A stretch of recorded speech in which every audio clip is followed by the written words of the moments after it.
Lag ba ang TikTok live mo dito sa bansang Saudi Arabia? Kung lag, panoorin mo ang video na to kasi ituturo ko sa iyo para hindi ka na maglalag.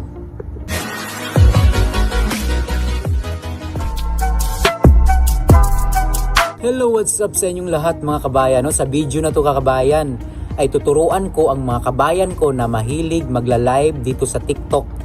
Lalo na yung nandito sa bansang Saudi Arabia, yung mga kabayan kong OFW na mahilig magla-live sa TikTok pero hindi sila maka-live ng maayos dahil naglalag yung kanilang mga signal. So, gusto mo bang malaman kabayan kung paano para hindi ka mag-live? Para hindi ka mag-live. Para hindi ka mag-lag. Okay, para hindi ka mag-lag, panoorin mo ang video na to. So, ngayon ang gagawin mo kabayan, step by step tayo. Tuturuan ko sa iyo, sundan nyo ito kabayan para hindi kayo mahirapan kasi nagawa ko na ito kabayan. Itong ginawa ko ay meron lang nag-suggest sa akin na followers at siya din ay nagla-live at naka-live din siya. So ginawa ko yung ginawa niya ay gumana sa akin kabayan. So ngayon kabayan, para simple kabayan, hindi ka na maglalag. Alam nyo naman dito sa bansang Saudi Arabia na hindi natin makapag-live ng maayos sa TikTok, diba? So pag example, manood tayo ng video sa nagla-live, maglalag yung maglo-loading yung video nila. Nanood tayo sa live nila. Ngayon naman kung tayo yung magla-live, ay maglo-loading din. Maglo-loading yung live natin. Parang malakas naman yung signal. Meron naman tayong data, limited naman tayo pero walang signal, di ba? Kasi nga problema dito sa Saudi Arabia yung TikTok ngayon. So ngayon kabayan, tuturuan ko kayo ng safe siya kasi hindi naman ako gumagamit ng VPN kasi nga natatakot akong gumamit ng VPN baka matrace tayo. Ito safety naman talaga ito kabayan kasi wala naman akong ginawa.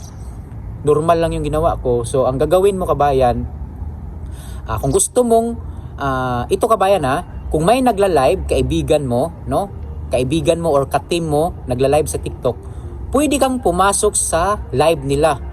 At kayo lahat ay hindi kayo maglalag kung nandito ka sa Saudi.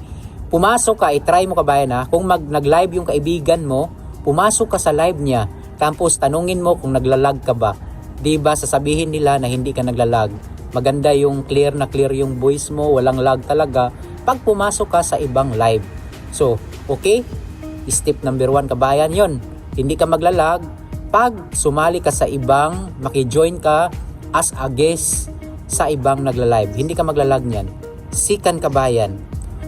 Kung magla-live ka, pag nag-live ka na ngayon sa TikTok, pag nandito ka sa Saudi Arabia, naglalag talaga yung TikTok mo. So para hindi siya maglag, ang gagawin mo, magpapasok ka ng guest. Magpapasok ka ng tao. Or example, kung wala kang kaibigan, gusto mong solo live,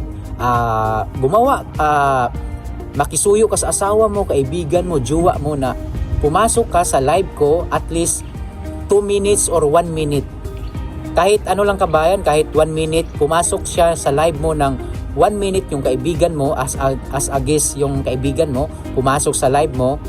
Tapos ngayon kabayan, tanungin mo siya kung naglalag ba. Di ba sasabihin niya na hindi ka nalag. Pag hindi ka nalag doon, pwede mo na siyang ibaba para mag-solo live ka na. Ganun lang yung gagawin kabayan. Pag magla-live, inuulit ko kabayan, pangalawa, kung magla-live ka, magpapasok ka ng guest. Magpapasok ka ng guest, kahit isang tao lang at 1 minute lang na maka-stay siya sa live mo. Kahit hindi kayo mag-usap, basta papasok lang siya sa live mo ng at least 1 minute. Pagkatapos ng 1 minute, pwede mo na siyang ibaba at ikaw na ang magsusulong mag-live.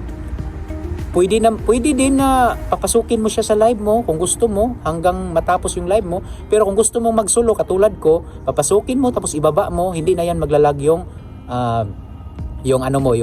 TikTok live mo. Yan yung ginawa ko. So safety naman siya, 'di ba? Kasi hindi ako gumamit ng VPN. Ganyan lang yung ginawa ko.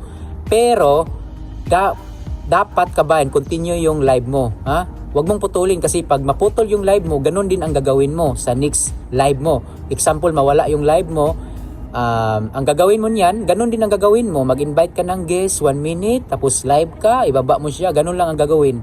Walang problema. So kung magpahinga ka, pwede naman i-pause yung live mo, di ba? Pero kung gusto mong i-off, ganun lang ang gawin mo. Hanap ka ng kaibigan, papasok ng 1 minute, ibaba mo. Ganun lang kabayan, kasimple kabayan. So safety na safety yung tutorial ko para sa inyo. Huwag kayong sana gagana sa inyo kasi gumana sa akin kabayan. So ingat kayo kabayan, ganun lang talaga yung ginawa ko kabayan. Nakapag-live na ako ng 2 araw. Salamat.